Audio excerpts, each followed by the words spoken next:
Esto dice Roberto Aspiazu y Walter Spurrier sobre la concesión del campo Sacha. ¿Qué dice Teleamazonas? El consorcio Sinopetrol está pidiéndole al presidente reunirse para buscar una ampliación del plazo dado del 11 de marzo para el desembolso de los 1.500 millones. ¿Será que el presidente cede? Gracias por la entrevista. Yo lo veo bastante difícil porque me parece que fue un verdadero ultimátum y el mensaje es de muy poca flexibilidad. O lo hacen hasta ese plazo o sencillamente yo veré qué hago más adelante. Desde luego la reacción de uno de los voceros del consorcio va en el sentido de que requieren 30 tiempos adicionales, que fue lo que inicialmente les otorgaron para efectos de que pongan el dinero, pero como tú entenderás, reunir 1.500 millones de dólares para pagar un anticipo con un contrato que queda sujeto a la contingencia del factor político electoral, en particular de las elecciones del 13 de abril de segunda vuelta, en donde tienes un gobierno que quiere reelegirse y apoyar el proyecto, pero tienes el otro que dice a rajatabla, a mí no me interesa, yo me voy a encargar de boicotearlo y esto no va si es que yo gano las elecciones. Es decir, ahí es un error de tiempos el anunciar esto en la campaña, porque ya estamos viendo, hay ex candidatos que se pronuncian, la misma candidata del correísmo que ha dicho, si yo llego, lo bajo. Es decir, se convirtió en un tema electoral. En un tema político electoral y desde luego esto también genera distorsión, pero por otra parte yo pienso que también ayuda a poner sobre la mesa la necesidad de cambiar el modelo de desarrollo petrolero, siendo este tema de Sacha una mera coyuntura, desde el punto de vista que se trata de un campo en manos de Petroecuador al que no se le está invirtiendo lo suficiente. Es un campo que está deteriorándose. Yo acabo de ser invitado a hacer la visita correspondiente. Me acuerdo cómo era ese campo cuando estaba en manos de Texaco y el contraste es manifiesto. Es decir, eso está de capa caída. Los tanques en un 70% están dañados y si uno observa tuberías, separadores, se los ve en muy malas condiciones. Y no solamente eso, tienen como 80 mecheros distribuidos en todo el campo, en donde naturalmente se está desperdiciando todos los días 20 millones de pies cúbicos de gas natural que podrían utilizarse para la generación eléctrica. El campo tiene requerimientos de 50 megavatios, pero se podría producir tanto como 85 megavatios. Esto es un excedente para interconectar con la línea de alta tensión y utilizar esa energía para otros usos. En resumen, Petroecuador no puede solo con el campo Sacha. No puede solo con el campo Sacha. En este momento no está realizando una sola perforación, ni en Sacha ni en ninguno de los campos a su cargo, por problemas de tipo presupuestario y de gestión. Indiscutiblemente, acabamos de ver el episodio cuando de repente renuncia la gerente general subrogante y decide descabezar a la institución, todos los gerentes, subgerentes, como consecuencia de un problema interno, eventualmente desentendimientos con el viceministerio de hidrocarburos, pero esa es la realidad de la empresa ahora. En apenas 15 meses, 5 gerentes generales, evidentemente no hay manera de avanzar tal como están las cosas. Ahora, Roberto, Petroecuador no puede solo, pero tampoco pudo acompañado. Ya hubo un intento de 6 años entre Petroecuador y la petrolera estatal PDVSA, la de Venezuela, durante el gobierno de Rafael Correa. ¿Y qué pasó? Pero eso fue un fracaso, porque finalmente PDVSA lo que hizo fue traer equipo viejo, chatarra que tenía, supuestamente para reemplazar equipos que en Ecuador ya tenían para la época, pues 40 años de vigencia y requerían naturalmente de una modernización. Pero esto no sucedió y en definitiva pues el correísmo se dio cuenta que le estaban tomando el pelo y después de 7 años decidió sencillamente rescindir el contrato, de forma tal que la experiencia que tuvo Sacha con PDVSA fue muy mala, pero eso no quiere decir que hacia el futuro tenga que serla. O sea, tenemos que avanzar en la dirección de concesionar Sacha. Pienso que eso lo va a hacer el gobierno de Noboa reelecto o en su defecto la propia Luisa González, porque nos estamos quedando sin alternativa. No hay capacidad de inversión. Pero con PDVSA no, por si acaso. Con PDVSA, por supuesto que no, porque uno de los factores críticos es que el nivel de recuperación en Sacha está en apenas 0.19 y debemos subirlo a 0.40, pero para eso necesitamos hacer poderosas inversiones que permitan recuperar reservas que están ahí. Bueno, hablemos de lo que ofrece Sinopetrol. Digamos, es un tema novedoso porque no habíamos conocido que alguien entregue una prima de $1.500 millones en este caso, que sí, se van a cargar a la producción actual de Sacha, pero es un flujo importante que le daría algún respiro al país. Y luego, la administración por 20 años, la oferta de $1.700 millones en trabajos de adecuación, subir 20.000 barriles de petróleo en producción en 3 años. ¿Qué tal es el conjunto, la oferta de Sinopetrol? A mí me parece que es interesante. Falta también incluir esos 2 pozos exploratorios al Cretácico, porque finalmente nosotros hemos venido perforando a nivel de 9.000, 10.000 pies y se intenta bajar desde hace muchísimos años a 13.000, 14.000 para ver si es que hay petróleo de buena condición más abajo y de esa manera hacer una reinterpretación de las estructuras del nororiente ecuatoriano con posibilidad de tener un nuevo boom petrolero, que lo estamos necesitando porque los escenarios en lo que tiene que ver con el uso de la energía, en caso particular de combustibles fósiles, está cambiando radicalmente, como usted lo sabrá perfectamente, y creo que con la reciente crisis de energía que atravesamos con Ecuador durante el año pasado en particular, la gente de modo propio y maquinalmente empieza a tomar conciencia de lo que significa no tener energía. Y creo que en esos términos Ecuador tiene que trabajar para repotenciar toda la capacidad que tiene para producir más petróleo. Si usted me pregunta cuáles son los temas críticos en este momento, aumentar la producción, aumentar las reservas, solucionar el problema de transporte, pues finalmente tenemos el tramo de la erosión regresiva del río Coca, que en definitiva es una exposición a que el día de mañana se interrumpa la producción petrolera, porque esa tubería se ha venido cayendo, ha habido como 20 incidentes en los últimos 5 años. Y mire usted la falta de capacidad de respuesta del Estado, que a pesar que existe esta suerte de espada de Damocles, hemos sido incapaces en 5 años resolver este problema, porque comenzó a dar alertas desde el año 2020. El 2020 se rompió 2025. todo. Pandemia, rotura de poliducto, rotura de oleoducto, rotura de OCP. Ahí empezó una grave crisis. Ahora, así es. Y lo que pasa también con las infraestructuras de la refinería, que están muy venidas a menos. Si se va ese petróleo, digamos, de Sinopetrol, ¿la refinería de Esmeraldas no corre el riesgo de quedar vacía? No, yo sé que la ley dice primero se abastece lo nuestro. Yo creo que eso tiene que manejarse de alguna manera a través del propio contrato.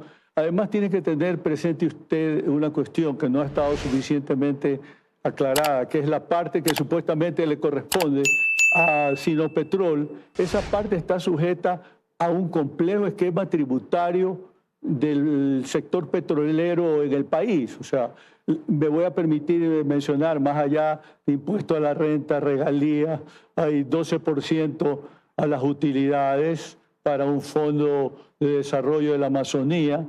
Igualmente hay 4% de la facturación bruta que se hace a Petroecuador por parte de las empresas extranjeras, las empresas nacionales, 2.5% de facturación bruta también en favor de Petroecuador para integrar lo que se denomina el Fondo Común de la Amazonía, y hay también otro fondo de desarrollo. Entonces, el esquema tributario es complejo y eso a veces impide entender cómo esto que se ha presentado como 20-80, en realidad es 80-82 del Estado versus el... Sobre las ganancias. Las ganancias, lo que se llama renta neta, ¿no? La renta neta, y es que eso es lo que cuenta. Si el barril de petróleo cuesta 60, según dice el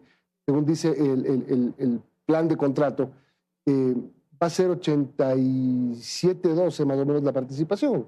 Sí, pero eso es correcto. se presta, porque se ve presta como que para nos el queda mal poquito. entendimiento. Estoy diciendo por todas estas cargas, porque ese 80 y pico % no se va a ver libre de las cargas normales que tiene el petróleo para efectos de que ese petróleo sea aprovechado desde el punto de vista de la renta por parte del Estado. Eso es lo que hay que tener claro.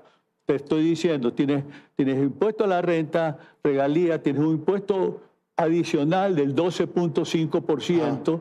Aparte de eso, te hablaba de que hay un impuesto a la facturación que se hace a Petroecuador de 4% bruto para las empresas extranjeras, 2.5% de las empresas nacionales. Ahora, el problema que está habiendo ahí es que ese dinero que supuestamente debería estar destinado para favorecer obras de infraestructura en la Amazonía, para mejorar la condición de vida de la población, obviamente no les llega porque tienen que cumplir requisitos dispuestos por la Secretaría de Planificación, que determina que los proyectos no se califiquen a tiempo y si no se utiliza ese dinero dentro de un año fiscal determinado, eso va al saco roto del presupuesto general. Tengo 30 segundos. Vamos viendo. Dos cosas buenas. Petroecuador no puede solo. Necesita inversión externa. Sí, pero el punto principal es que hay que cambiar el modelo petrolero. O sea, lo de Sacha es coyuntural, pero esto tiene que obligarnos a una panorámica de qué está sucediendo por todos lados. Mencionaba yo hace un momento, las refinerías están igualmente obsoletas y hay que hacerles una inversión para que el 50% del residuo que están produciendo pueda convertirse en derivados ligeros y no tener que importar más del 70% de los combustibles que estamos consumiendo. Pero hay que comenzar a hacer las cosas. Se cayó la refinería de Esmeraldas en cuanto al tren de alta conversión en agosto del año pasado, y en vez de sacar una licitación sobre la marcha, ajustando un poco las bases, el proceso lo dejan ahí, no lo van a retomar después de 3 años, y el Ecuador necesita priorizar desde el punto de vista de la política pública petrolera una mayor capacidad de refinación. Bien, entonces, ¿verdadero o falso? ¿Lo que ofrece Sinopetrol es conveniente para el país? Yo pienso que sí es conveniente en líneas generales para el país y va en la línea de cambiar la política pública para que en donde Petroecuador es ineficiente, pues obtengamos nosotros como país un buen resultado de ese activo que hoy por hoy está venido a menos bajo la circunstancia de que hoy por hoy no se está perforando un solo pozo en Sacha. En Sacha y en todos los bloques que están a cargo de Petroecuador. Y los que están funcionando más o menos con contratos de participación de servicios específicos, mejor dicho, pues todos están parados porque no hay contratos de perforación. Entonces, la situación es verdaderamente crítica y la producción bajo estas circunstancias va a continuar cayendo. Gracias. Roberto Aspiazu, presidente de la Cámara de Energía del Ecuador. ¿Qué dice Ecuavisa? ¿El contrato de la firma Sinopetrol para explotar el campo Sacha es beneficioso para el país? Mire, Carlos, esa pregunta, para entenderla mejor, hay que desglosarla en 3 partes. La primera es, ¿se requiere o no entre un consorcio extranjero operar Sacha? Y el hecho es que eso ya se ha intentado varias veces, incluso con el gobierno de Rafael Correa se lo entregaron a PDVSA para que haga el trabajo. O sea que yo pienso que hay consenso, aunque los partidos políticos se peleen entre sí cuando están en la oposición o pongan lo que haga el que está en el poder, todos han querido que haya una firma extranjera que los opere. Entonces, en ese primer punto se necesita que sea una firma privada. El segundo punto se ha intentado varias veces. La primera vez, como digo, fue entregado a PDVSA, fue un desastroso contrato. PDVSA no hizo ningún trabajo importante. La inversión fue de ellos, fue 23 millones al año, el resto era de Petroecuador, y sacaba 500 millones de utilidad. O sea que fue desastroso para el país. Luego vino otro intento con el gobierno de Moreno y avanzó muy bien y se escogió a la compañía Baker Hughes para que un firma reputada para que maneje el contrato. Eso se suspendió, no sé por qué. y hubiera sido bueno que se siga con ese procedimiento, pero eso se suspendió. Entonces ahora venimos a la nueva etapa y es este gobierno sigue un sistema de rápido, contratando con alguna compañía estatal que permite avanzar más rápidamente para firmar un contrato. Y el punto es, ¿conviene o no y en que ese se sentido, firme un contrato economista, de esa naturaleza? En ¿Sí? ese sentido, ¿bajo qué argumentos usted consideraría que es un buen contrato o que es un mal contrato? Bueno, ese es exactamente el tercer punto. Si considera es absolutamente urgente que se firme ya un contrato con una firma, entonces se entiende que se ha ido con este proceso rápido y que entrega 1.500 millones de dólares al gobierno. Y de hecho el gobierno considera importante la urgencia porque hasta le ha puesto un plazo a la compañía el próximo martes para que le entregue los 1.500 millones de entrada para proceder a firmar el contrato. Si no hubiera esta urgencia, yo hubiera preferido seguir el sistema que utilizó Lenín Moreno, de abrir un concurso a todas las empresas, incluyendo las privadas, y que se incluya una cláusula en el cual lo que gane la empresa depende de cuánto aumenta la producción, o sea, cuánto aumenta la producción de nuevas reservas, una tasa de retorno para ellos menor en base a las reservas actuales y una mayor para la parte de las reservas incorporadas. Eso quiere decir, por un lado, que no está claro ese margen de ganancias, eso no se llegó a negociar y por lo tanto usted consideraría que se debe replantear. Bueno, si no hay urgencia, hubiera sido interesante que se considere eso. No he leído el contrato, he leído la información pública que aparece por varias partes, pero normalmente un sistema que diferencia los ingresos de la empresa de acuerdo a que se encuentra crudo o no, sí, es un incentivo para que la empresa invierta. Este es un campo que desde que Rodrigo Borja no renovó con la Texaco allá a fines de los años 80, no ha tenido una mayor inversión en exploración y en todas estas décadas la industria petrolera ha progresado muchísimo y un campo tan rico como Sacha debe tener más crudo. Entonces yo sí pienso que sería conveniente. Economista, ¿por qué expertos petroleros consideran que el gobierno no ha sido lo suficientemente transparente al comunicar los detalles que tendría este proceso de delegación? ¿Usted encuentra ese mismo problema en este contrato? Bueno, ese sería tanto un problema del contrato, sino sería un problema de cómo se ha dado la información. Y si ha sido un tanto confusa, o en todo caso algunos medios han resaltado ciertos aspectos de la información, no otros, y pienso que en general la ciudadanía tiene que estar confundida. De hecho, yo he tenido que leer todas las fuentes que han salido sobre la información del campo para poder armar un cuadro más coherente, ¿no? Darme algún tiempo para eso. En síntesis, bajo estas circunstancias, yo diría, con la urgencia que puso el gobierno, las autoridades han hecho un buen trabajo. A mí me parece que sí es importante, que sí el cálculo es que reciben 1.500 millones de dólares de entrada y a las finales se está recibiendo el 77% de las utilidades que va a producir el contrato. Entonces, se ha hecho un buen trabajo, pero si no fuese por la urgencia de querer esos 1.500 millones de dólares ahora, pienso yo que un procedimiento en que hubieran permitido que empresas privadas participen y haber podido escoger entre varias propuestas, o sea que quien hacía la propuesta haya tenido que mejorar ante lo que podían presentar las otras empresas, hubiera sido óptimo. Economista. Pero por eso es bueno, pero no lo óptimo. Ya. ¿Qué es lo que se debería mejorar en su criterio de lo que se ha podido conocer hasta ahora? La prima de 1.500 millones de dólares que no corresponden o no significan deuda ni un descuento posterior por la entrega de ese dinero. Se supone que la empresa va a hacer remediación ambiental, va a aprovechar el uso de los mecheros, del gas de los mecheros para hacer una energía térmica, va a pagar impuestos de lo que se entiende al IVA, a la renta, a los GATS, y va a hacer mayor prospección, que decía ayer Miguel Robalino en este espacio, que eso es una inversión muchísimo más cara que el Estado no tiene en este momento posibilidades de hacer y que por lo tanto todos esos temas aparentemente serían positivos. Para usted, ¿qué es lo que debería trabajar este contrato para que se vuelva óptimo siguiendo sus palabras, economista? Bueno, si la empresa va a hacer la inversión en detectar nuevas reservas, eso es lo más importante, a mi criterio, porque sacar más rápidamente el crudo que está ahí es pan para hoy, hambre para mañana, porque significa que al día siguiente ya no va a haber tanto crudo.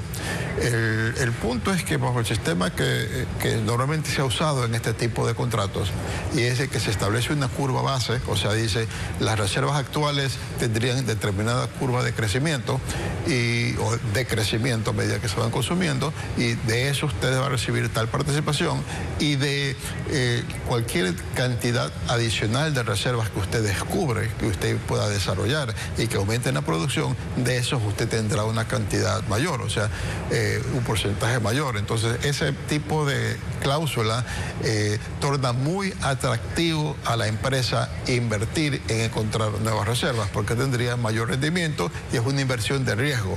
Bajo este sistema, pues mucho que va a depender, creo yo, de la buena voluntad de la empresa o de que hay un seguimiento de las autoridades de control muy cercano para ver que en efecto se esté invirtiendo en exploración y de encontrar nuevas reservas. Economista. Como digo, no conozco el detalle del contrato. Ya, economista, mucho se ha cuestionado en este contrato el tema de cómo se van a repartir la producción, es decir, entre el 19 y el 26 más o menos % quedaría en manos del Estado y la diferencia en la empresa.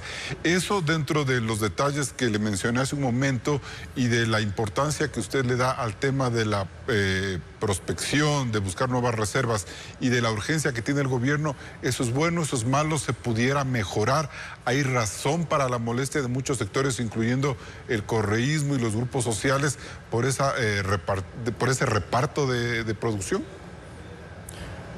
No le veo ningún problema al reparto de la producción, porque el reparto de la producción es buenamente para decir, no es que usted va a tener tanta rendimiento por lo que está haciendo, sino que su rendimiento va a estar medido en barriles. En el momento que el Estado necesite ese crudo, pues sencillamente se liquida el valor del mercado por esos barriles, los utiliza el Estado. No cabe que la empresa diga, no, yo los quiero exportar y no venderle a Petroecuador. Ahí lo que cuenta es de la renta final, cuánto le toca al Estado y cuánto le toca a la empresa. Y la cantidad de crudo que le toca a la empresa, o sea, el número de barriles donde se va a liquidar los ingresos que va a recibir, es porque buena parte de eso va para la inversión, porque el Estado no va a poner un centavo de inversión. O sea, si de pronto el precio del petróleo cae por debajo del costo, igual el Estado va a recibir una participación, no es de que participación y no va a meter ningún centavo para invertir. O sea, el riesgo de caída brutal del precio lo corre el consorcio. Entonces, yo eso del reparto de la producción me parece que es secundario, no hay que considerarlo, lo que es importante es cómo queda la renta. Y esa renta es la que usted plantea que se deba redefinir en una nueva conversación, ¿no es cierto?